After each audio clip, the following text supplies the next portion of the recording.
one said you could touch.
Hello everybody, and welcome to the Bayonetta 2 walkthrough. Yeah! Oh, I'm so excited! As I'm sure most people know at this point, I am a massive Bayonetta fan. Like, I love the series, it's amazing. So I'm very, very, very excited to be doing a walkthrough of Bayonetta 2, finally! I mean, it's not been out that long, but still!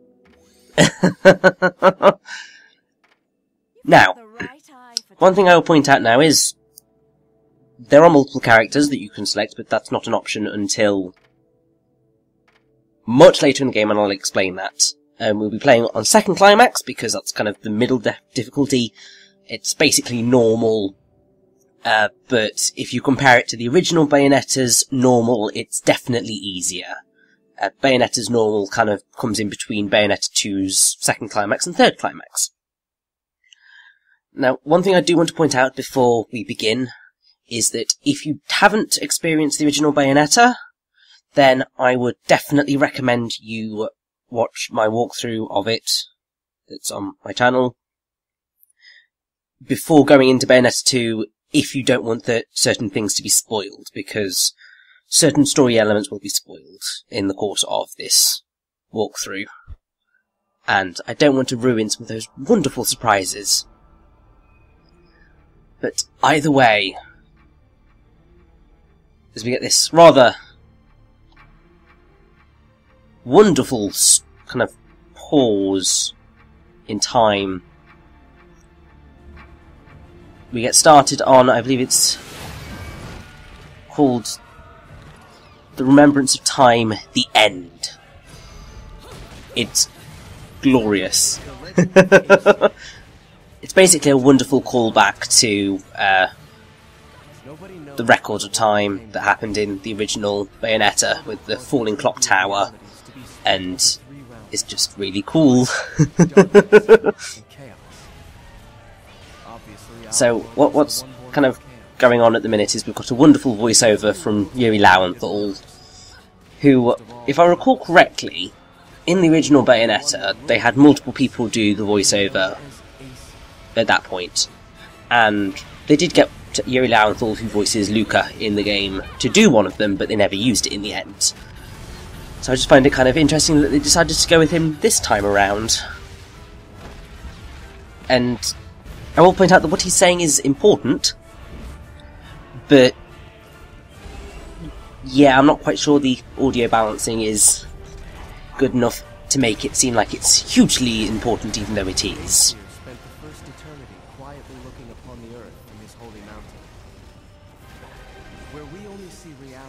Now, another thing that I'd like to point out is that this game is amazing, and it runs generally very smoothly. It was pointed out in, I think it's Digital Foundry, the guys who do the frame rate checks on every game ever that comes out, that at times it does drop, and this opening sequence is certainly one of those moments where the frame rate does kind of dip quite obviously. But considering it's got this filter over the standard graphics, I think that's probably why that happens.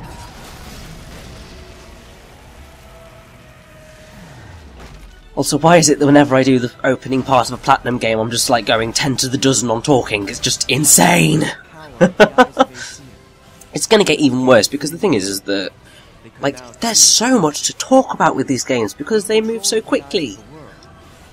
And just, I mean, I'm not so much of a fan of this opening sequence in comparison to the original Bayonettas, because I much prefer the song One of a Kind to this, The Legend of Acia, which we're hearing right now.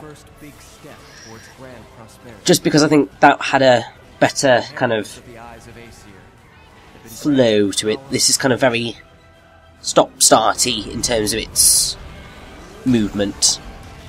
Because it's the kind of ha ha ha ha ha ha. It's quite staccato, I think is the word.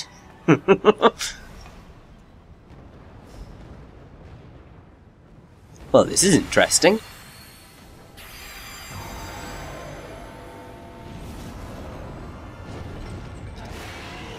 A lumen sage. Cheeky. No one bothered telling me any of your kind survived.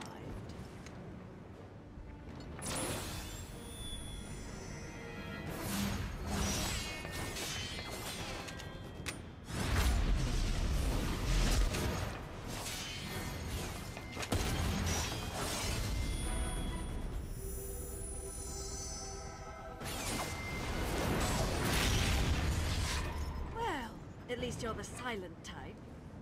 The last sage I met spent 20 minutes rambling on and on. And don't I bloody know it? Oh my god. Love that joke so much.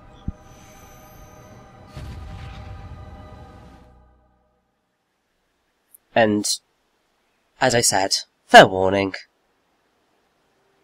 Your opening spoiler for the game has appeared.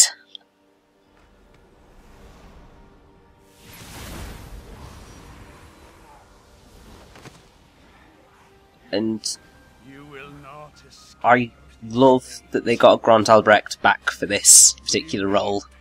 Love it! I mean, it's so sad, really.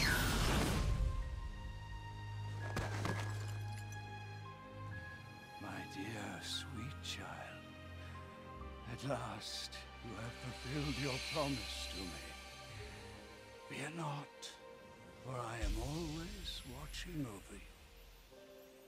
Now, if you played the original Bayonetta or know what happens, then sort of But the right eye of light that is lost from the world forever. introduces something that you may not be expecting, and Of the it lumen sages. is very sad. And, I mean, it gets even more complicated as this game progresses, because it's an odd little time continuum that we have in the Bayonetta universe. And also, you should have noted there that there are achievements in the form of bewitchments, because obviously Wii U games don't have achievements unless developers put them there themselves. And this game has the Umber and Tears of Blood and the bewitchments, and you get one for completing the end. And now we're going into the prologue, which is arguably one of the most amazing openings to a game I have ever experienced in my entire life. Like, it just blows my mind.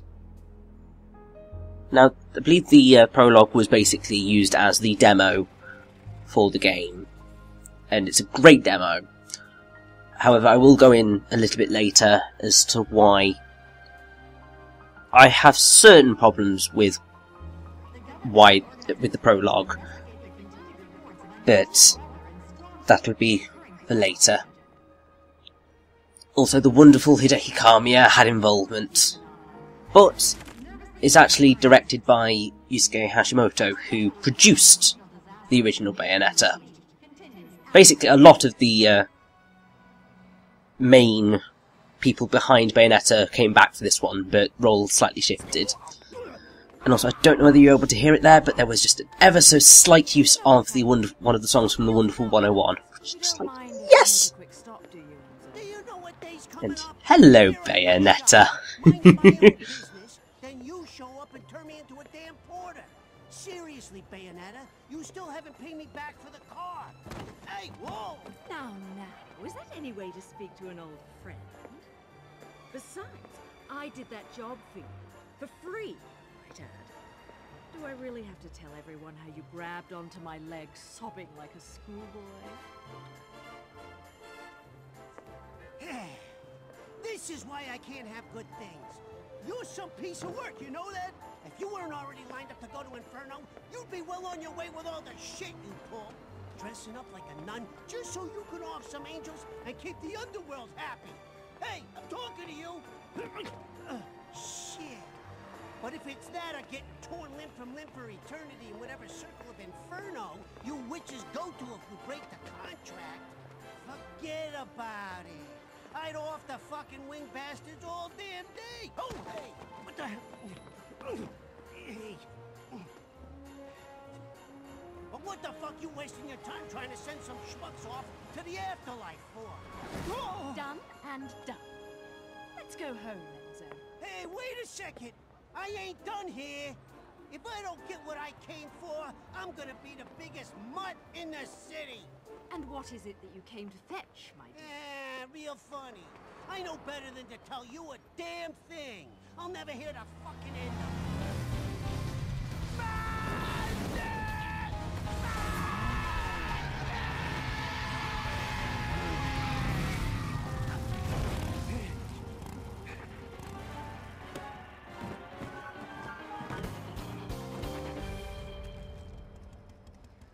You always know how to make an entrance, Jeanne. A rare sight to see you in the city. Just had something I had to look into. Cereza, you haven't felt anything strange recently? Now that you mention it, I still haven't quite figured out how a broke, bumbling wise guy managed to turn himself into a semi-respectable family man. Forget about it. And what's this Cereza shit? You're about as sweet as my Nona's grappa, you know that? Some witch with amnesia goes around calling herself a weapon, and it turns out she really got stuck with a kid's nickname. That shit's rich, I tell you what. Our friends in Paradiso are far too quiet. I'm sure you've noticed.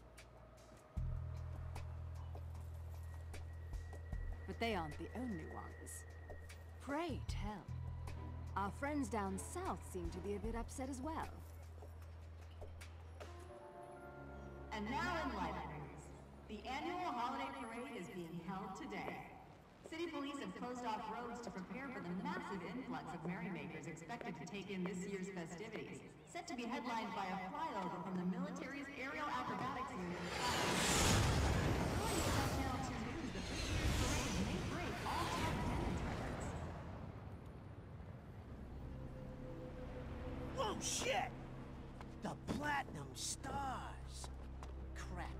I need to hurry up and get Ed and Edna's presents, or I'm gonna get it. We'll talk later. I'll see you back home. Don't forget to pick up the things for the party.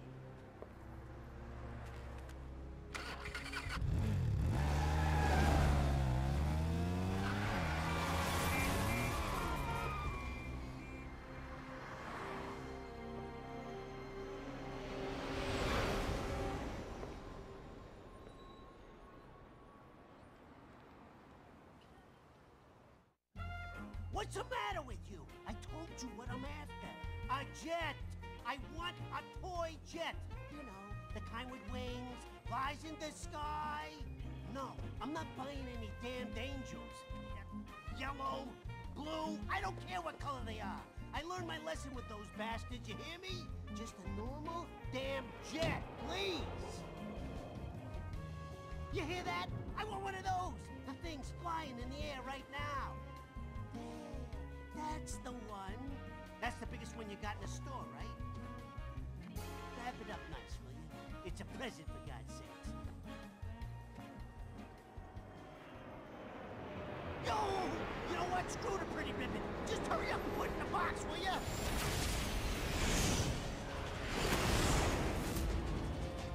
Fuck the damn ribbon!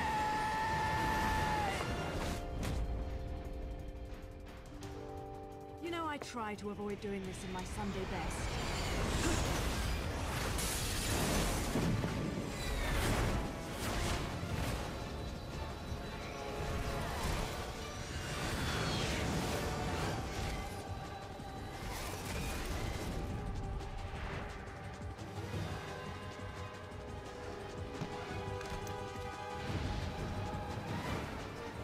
At least your lot still knows how to make an end.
Oh, this prologue never fails to make me smile. So as we listen to the absolutely amazing Moon River climax mix, which is sung by Keely Bumford, we get to do a tutorial. Basically, the gameplay is very, very similarly to the original game. There's just a difference in the combos with the guns. Also, they have vastly improved the gun climax because it's much more powerful and is not nearly as annoying. Now, if you've never experienced Bayonetta before, it's a very accessible hack and slash game that basically does its entire gameplay around witch time. So if you dodge at the right moment, then you kind of slow down time and can get free hits on your opponents. And then you basically need to try and get as high a combo as possible. Now, I have to say, I am in love with Moon River Climax Mix. It's just so amazing. It's, I have to say, so much better than Fly Me to the Moon in Bayonetta 1. My main complaint? After this instance, we aren't going to hear Moon River Climax Mix for a very, very long time. It's criminally underused. Like, so criminally underused.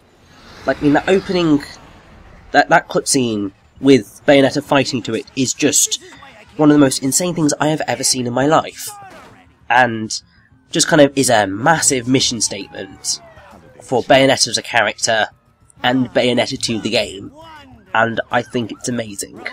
Maybe slightly overly sexually charged. Perhaps even more so than the original game, but that's not quite something that's completely followed through, I have to say. Also, Rodan, Santa. This is just insane, and I love it. You can probably tell by the fact that I'm literally just continuing to laugh. This is just insane. I just have a insanely just geeky joy with this game and this franchise. Platinum Games are just amazing developers and I love them.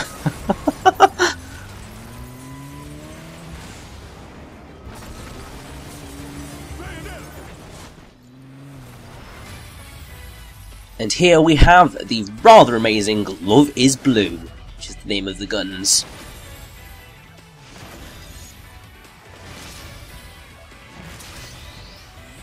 And there's the cover art shot. You see that it's quite clever that they did that.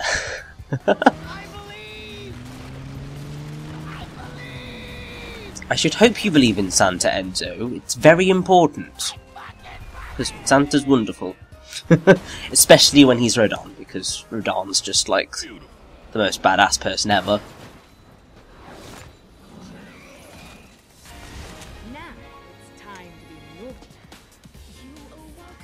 And now that we have Love is Blue, we unlock Umbran Climax, which is this game's new feature.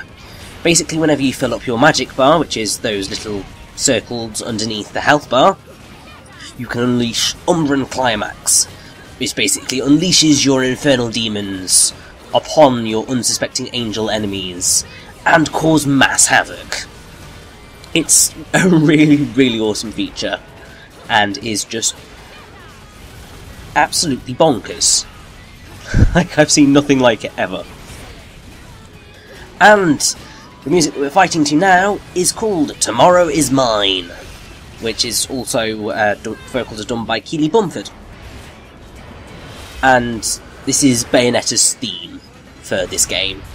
And it is also awesome. I just wish that Moon River got played more, because I love it. I think I love it more than Tomorrow Is Mine, but it's a nice sort of weird balance between them, whether they're better than the other or not. It's just insane. Now, something I should probably bring up now, whilst we are on a jet fighting centaur angels in the middle of what I think is New York City, is that this is going to be a walkthrough, which I stated, but what I mean by that is that I'm going to attempt to get a straight platinum run on this difficulty, finding all of the collectibles that I possibly can, and then in the extras I'm going to try and cover absolutely everything that this game has to offer. I cannot guarantee whether that is going to quite happen just yet. I mean, at the time of recording this opening part, I've not finished recording all stuff, so I can't quite tell how everything's going to pan out, but that is the plan. And also, using a torch attack there, which is something you can also do if you fill up your magic meter, is an absolutely brilliant way of avoiding damage, because you are invincible during it, and you just get to murder angels in an incredibly gory fashion, and it's just hilarious.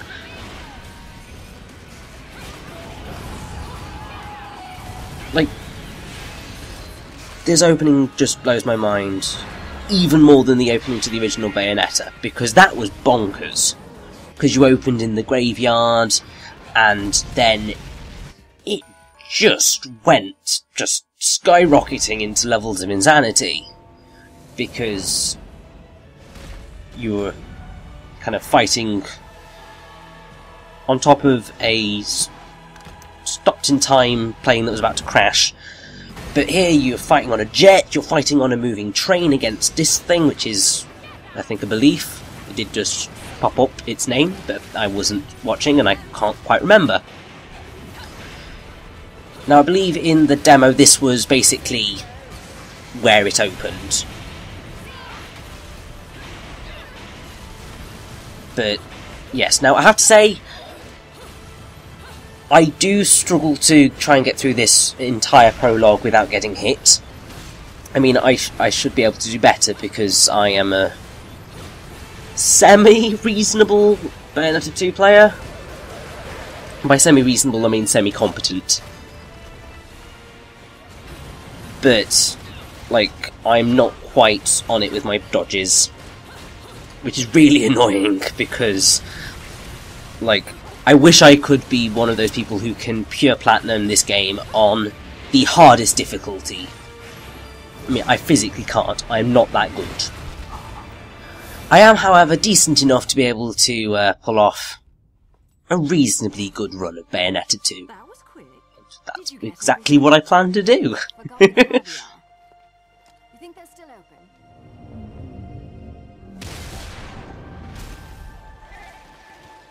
It's not Christmas without caviar. Let's finish this quickly then. And now we get to fight alongside Jeanne, which, if you've kind of played the original Bayonetta, it's awesome that you now have that, and two characters fighting alongside each other is something that is very important throughout Bayonetta 2, and is also the basis for one of its optional modes, which is called Climax. Now, I'm not going to go into that until a heck of a lot later, like after the main story of the game. But if you want to get halos, which you get from beating up angels, to get items, then that is something you can do outside of the game, and the halos follow you into the story mode, so it's a way of getting easy money.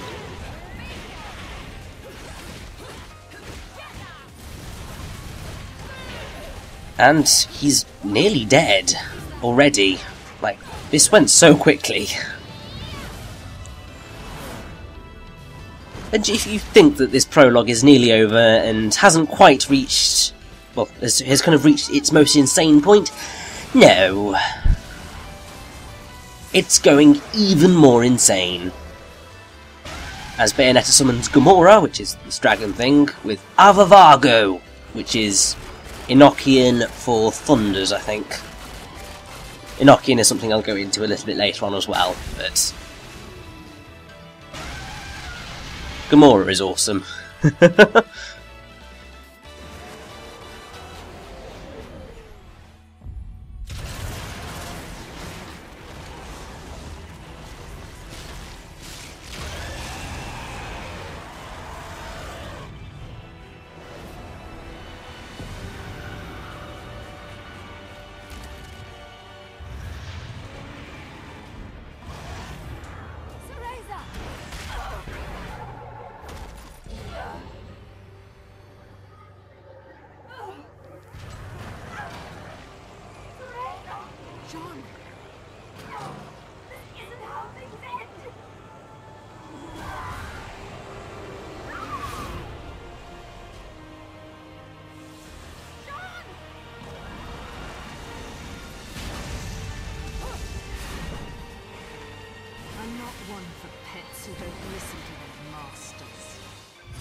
And so, as we listen to Gomorrah, Devourer of the Divine, we begin a boss fight against Gomorrah.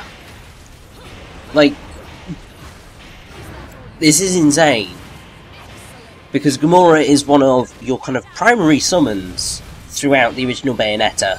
So for him to turn against you is just like, oh my god, what's going on?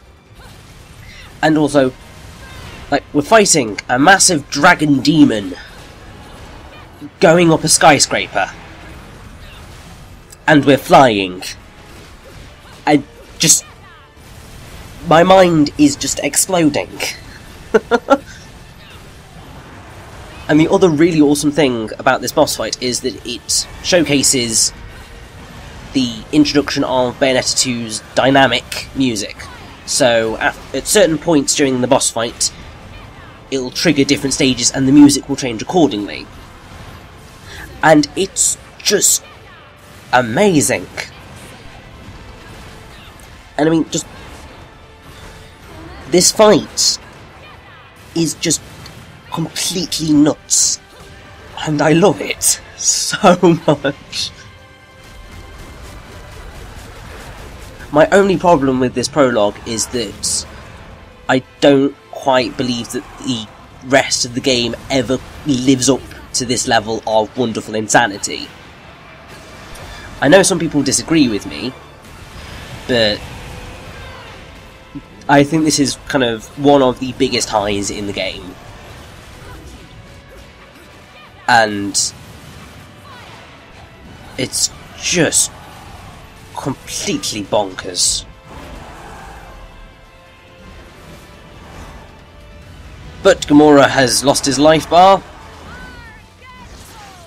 and as it's time for the climax, we summon another demon. This one is actually new. This is Labalas, or however you want to pronounce it.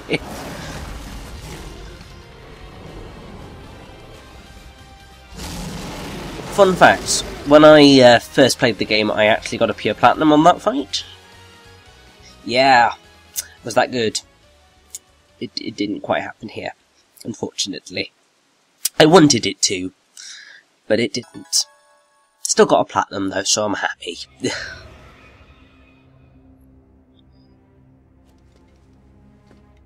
Now, something that I'm not too keen on in terms of Bayonetta's storytelling technique is that we are introduced to our antagonists right here. Now, in the original Bayonetta, it's a surprise, essentially, throughout all of the game, as to who the main antagonist is. And it's only kind of right at the end that you finally get introduced to Boulder, who has been a voice that has kind of followed through, but you've never met him or seen him. So it's kind of a wonderful surprise. Whereas here you get shown them and the mystique is kind of lost a bit. But either way, we get to be here in the gates of hell and learn about what's going to happen to Jeanne, and also what the hell is going to happen in this game. Now, this cutscene style is kind of an extension of the movie strip thing from the first game. And the reason it's a clock is because there's all issues to do with time in this game.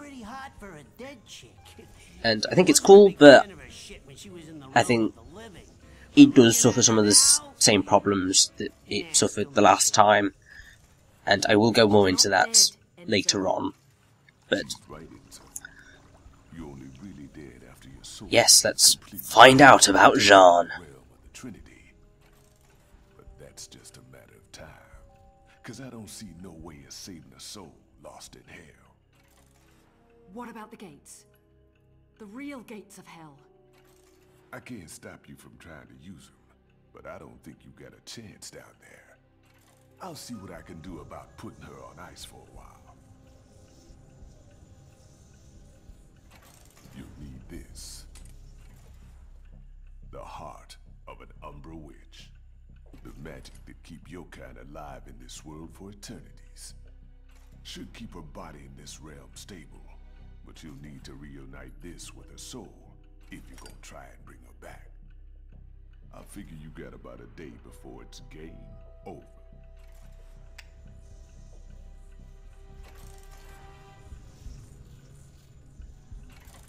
Enzo, you've got a jet, right? What? No. No, I do not know. Listen, I appreciate the situation, but you know what today is? My kids got cookies baked for me at home. They're waiting for me. And I still gotta play Santa tonight. Let the real Santa take care of the presents. Now let's go. Hey, I said I believed, but Ed and Edna, you can't put one over on those cute little fuckers, let me tell you. Hey! Let go! Let go of me! Why do I always get wrapped up in this shit? This motherfucker.